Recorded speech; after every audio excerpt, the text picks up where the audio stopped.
Alors, la station, c'est une station qui a comme mission de promouvoir les sports de glisse.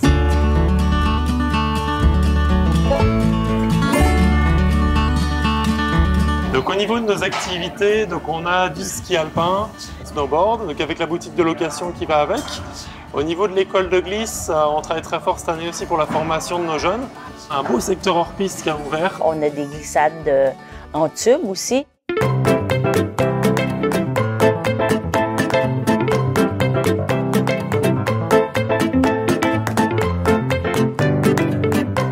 Donc à la station, on accueille chaque année entre 20 et 25 écoles différentes, donc à la fois de cette île, de Port-Cartier, de la Mingani.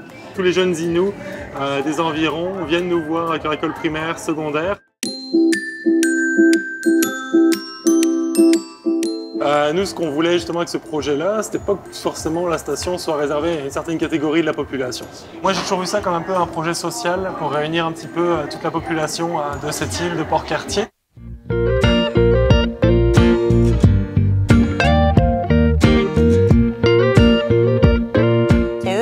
Station au Québec. Le chalet de l'époque, c'était un ancien campement de travailleurs.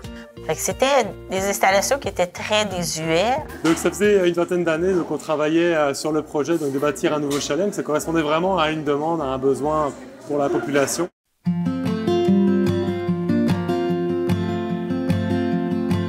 Il y avait un potentiel de développement énorme au niveau de la station. C'est un projet qui a été évalué depuis le début à plus de 3 millions de dollars. Finalement, suite à l'obtention d'une subvention, ça a lancé le projet pour en venir à la création du nouveau chalet. La subvention couvrait seulement le bâtiment. Ça fait qu'on arrivait avec un bâtiment sans mobilier. Fait qu'on a approché la Société Plan Nord justement pour pouvoir avoir des mobiliers neufs pour asseoir la clientèle. Parce que sinon, on avait une belle coquille, mais personne, tout le monde debout.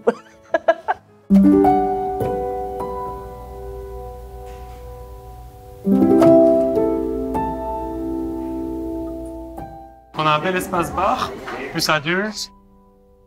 Et puis un espace plus familial, un beau système de son, des équipements. Donc ça permet à chacun un peu de trouver comme son environnement. Et en cela, l'apport du Plan Nord a été vraiment important.